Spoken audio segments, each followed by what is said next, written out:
Salam, selamat pagi anak-anak.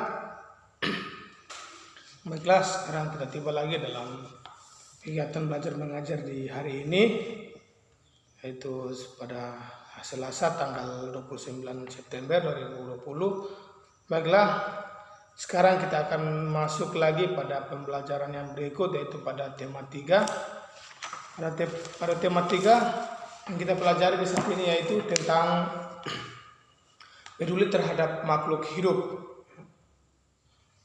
atau dengan 4C, yaitu peduli terhadap makhluk hidup.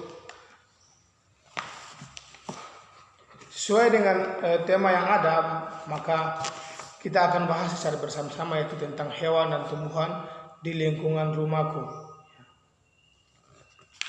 Itu adalah sebagai subtema yang kita akan belajar bersama-sama di pagi hari ini.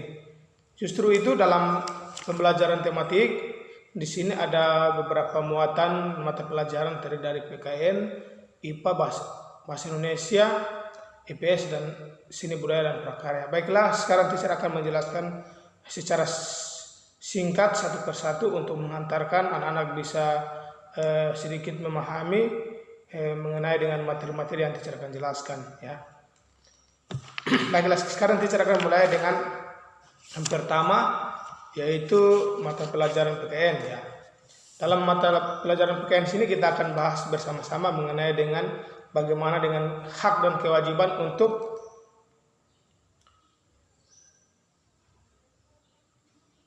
menanam bunga, ya. Bagaimana hak kita untuk merawat bunga, menanam bunga, bagaimana dengan kewajiban kita terhadap bunga. Nah, karena bunga adalah bagian dari makhluk hidup, bagian dari tumbuhan, ya. Justru itu, ya, kita harus mampu menjaga dan melestarikan. Justru itu di sini bisa anak-anak lihat pada halaman 16, yaitu bagaimana kita untuk menyayangi tanaman. Nah, di sini ada seseorang, yaitu namanya Rina, ya. Dia memiliki tanaman pot. Memiliki tanaman dalam pot, ya, yaitu tanaman bunga dan tanaman buah, ya. Nah, untuk itu Rina setiap harinya untuk menjaga dan merawat bunga, yaitu menyiram bunga atau menyiram tanamannya, merawat, ya. Karena tanaman adalah makhluk hidup yang butuh perawatan dan kasih sayang, ya. Tumbuhan saja harus butuh perawatan dan kasih sayang, ya, supaya dia bisa memberikan bunga yang baik, ya, tumbuhan yang baik, ya. Kemudian tanaman yang dirawat dengan kasih sayang akan memberikan manfaat, ya. Kalau kita merawat dengan baik terhadap tumbuhan atau bunga, maka pasti dia akan memberikan manfaat. Dia pasti memberikan suatu semangat, ya. Ketika kita melihat bunga saja, kita sudah senang. Ketika kita melihat tumbuhan kita itu dia baik, dia tumbuh dengan baik, maka pasti kita sudah merasa senang. Itulah manfaat, ya. Jika dirawat dengan baik, maka tanaman bunga akan berbunga dan tanaman buah akan berbuah, ya. Yang pasti ketika kita mengurus suatu tanaman, ya, kalau kita merawat dengan baik, pasti dia akan memiliki hasil juga yang baik, ya. Kalau kita tidak merawat dengan baik, yang pasti hasilnya tidak baik juga. Jadi sini ada 5 cara untuk merawat tanaman, ya. Antara lain sebagai berikut, yaitu menyiram tumbuhan secara teratur, membersihkan rumput yang tumbuh liar di sekitar tanaman, memotong dahan atau ranting yang mengering, memberikan pupuk secara teratur, dan membasmi hama pengganggu, ya. Nah, jadi hak untuk kita menjaga tanaman, ya, hak kita untuk mendapatkan tanaman yaitu atau untuk merawat tumbuhan, yaitu kita akan mendapatkan hasil yang baik. Tentunya tanaman buah pasti kita akan punya hak untuk mendapatkan buahnya. Selain itu juga sebagai kewajiban, ya, kita harus merawat dengan baik, ya. Kita harus memberikan pupuk, kita harus menjaga, itu sebagai kewajiban kita, ya. Jadi itu mungkin sedikit penjelasan singkat mengenai dengan bagaimana kita merawat tumbuhan atau kita menyayangi tanaman, ya. Mungkin itu sedikit penghantar untuk bagaimana cara kita merawat tumbuhan dan menjaga tumbuhan atau tanaman ya. Baiklah, sekarang kita akan masuk juga pada mata pelajaran bahasa Indonesia, yaitu sini kita akan belajar bersama-sama dengan ciri-ciri pertanyaan yang benar ya, kalimat-kalimat yang benar ya.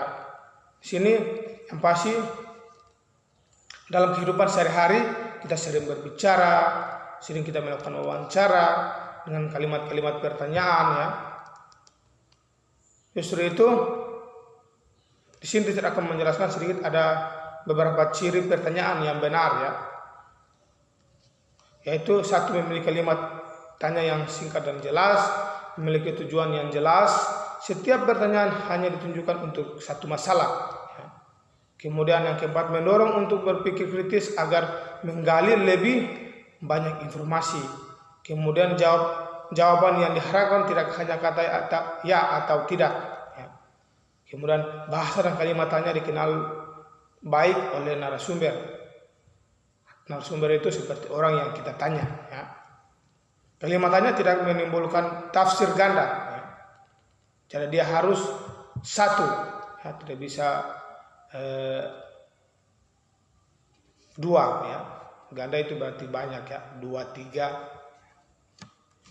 Baiklah, dalam percakapan sehari-hari pasti ada beberapa pertanyaan-pertanyaan ya, atau kalimat-kalimat tanya yang pasti kita pernah lontarkan ke teman maupun ke siapa saja ya. Justru itu di sini akan menjelaskan ada 4 jenis kalimat tanya, yaitu yang pertama kalimat tanya biasa. Ya. Kalimat tanya biasa adalah jenis kalimat tanya yang diutarakan untuk mendapatkan suatu informasi dari orang yang kita tanya.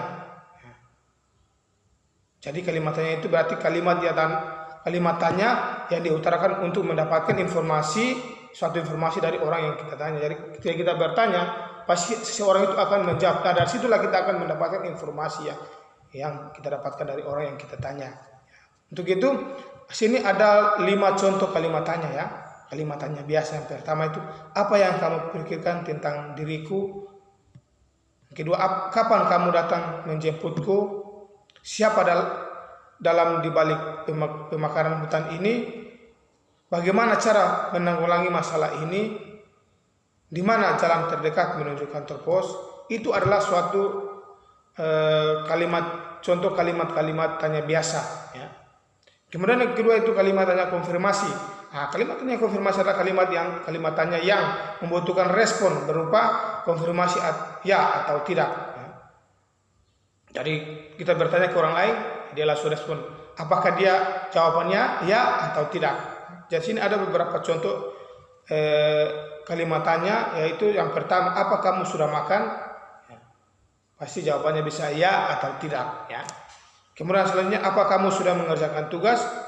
Nah, apa ibu guru sudah datang? Kemudian apa Mary sudah pulang? Nah, itu adalah kalimat tanya konfirmasi ya. Ya. Baiklah, sekarang kita masuk pada kalimat tanya yang berikut, yaitu kalimat tanya retoris ya. Kalimat tanya retoris. Kalimat tanya retoris adalah kalimat tanya yang tidak membutuhkan respon ya, berupa jawaban, tetapi respon berupa sikap orang yang ditanya. Jadi ketika orang tanya, orang itu tidak memberikan jawaban, tetapi dia hanya memberikan berupa sikap ya. Sikap orang itu langsung, sikap orang itu langsung berubah. Contohnya di sini, apa kamu lupa bahwa hari ini adalah hari Senin? Ya. Pas itu orang-orang itu akan berubah ya.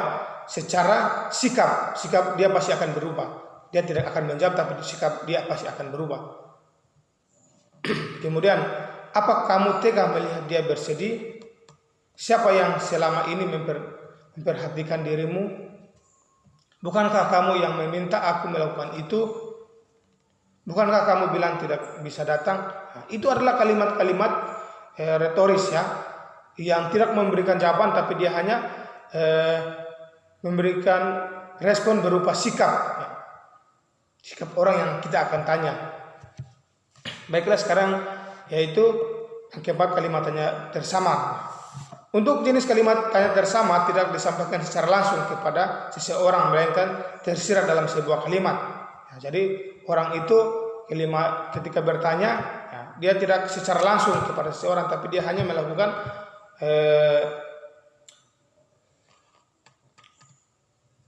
seseorang itu melainkan secara tersirat atau dalam sebuah kalimat. Jadi dia hanya menyampaikan dalam sebuah kalimat, tidak langsung menjawab secara serentak, tapi dia hanya menjawab secara tersirat atau secara kalimat. Sini contohnya sepertinya saya mengenali gadis berambut merah itu. Kalimat tersebut merupakan kalimat tanya tersamar dari pertanyaan siapa gadis yang berambut merah itu. Itu adalah suatu contoh Jadi dia tidak pas. Jadi sepertinya saya mengenali gadis berambut merah itu. Berarti kalimat yang masih tersamar, masih belum jelas karena dia masih mengira-ngira begitu Ada juga sepertinya aku pernah bertemu dengan dirimu. Kalimat tanya merupakan kalimat tanya tersamar dari pertanyaan kapan dia dan di mana kita pernah bertemu. Berarti sepertinya dia masih belum jelas karena sini sepertinya aku pernah itu berarti apakah betul atau tidak. Jadi dia masih tersamar atau masih belum pasti begitu Itu sedikit penjelasan mengenai dengan bagaimana kita melakukan kalimat-kalimat tanya dalam kita berbicara maupun kita memberikan suatu pertanyaan kepada orang lain maupun siapa saja Jadi ada 3 jenis kalimat tanya yang perlu anak-anak ketahui. Mungkin sedikit penjelasan dari mata pelajaran bahasa Indonesia. Sekarang kita masuk pada mata pelajaran IPA. Yaitu kita sini akan belajar tentang bagaimana kita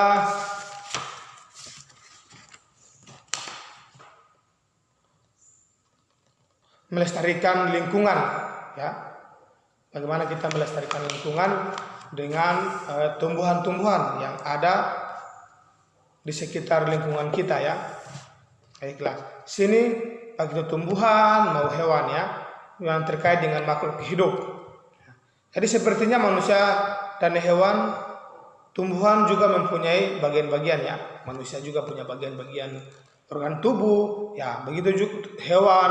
Sekarang tumbuhan juga memiliki organ-organ tubuh atau memiliki bagian-bagian tubuh, dan dia memiliki bentuk, ukuran, fungsi seperti manusia Tangan bentuknya seperti apa kalau untuk manusia, fungsinya apa, ukurannya seperti apa. Tumbuhan juga seperti itu Dia memiliki bentuk, ukuran, dan fungsi. Secara umum tumbuhan terdiri atas akar, batang, daun, bunga, dan buah Jadi akar, batang, dan daun merupakan bagian tubuh utama tumbuhan Jadi yang paling utamakan dalam tumbuhan itu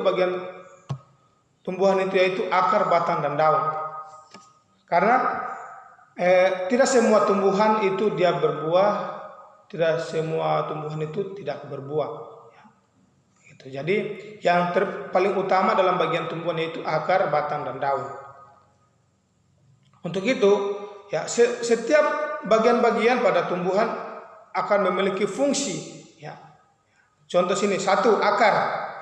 Akar merupakan bagian tumbuhan yang berfungsi untuk mengambil air dan unsur hara dari dalam tanah. Itu adalah fungsi akar Akar sangat berperan penting untuk menopang seluruh bagian dari tumbuhan. Pada sebagian tumbuhan akar berguna sebagai tempat penyimpanan cadangan makanan.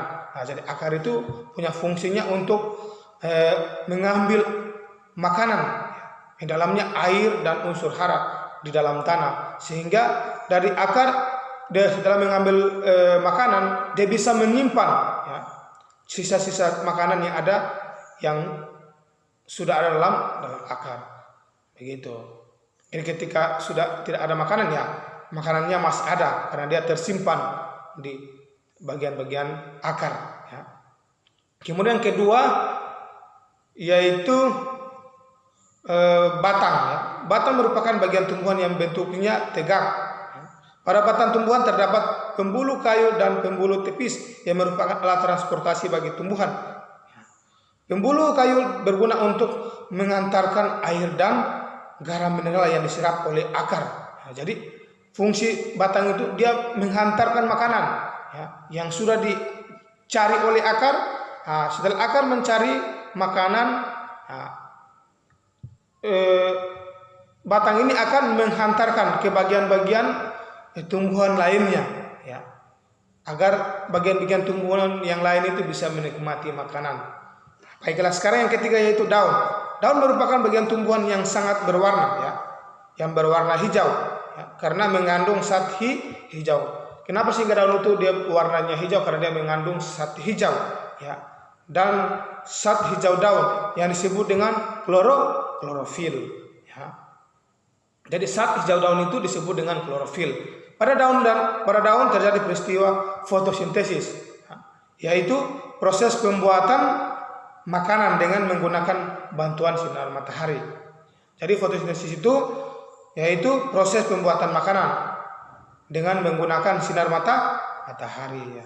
Hasil dari fotosintesis digunakan untuk tumbuhan untuk hidup dan berkembang biak.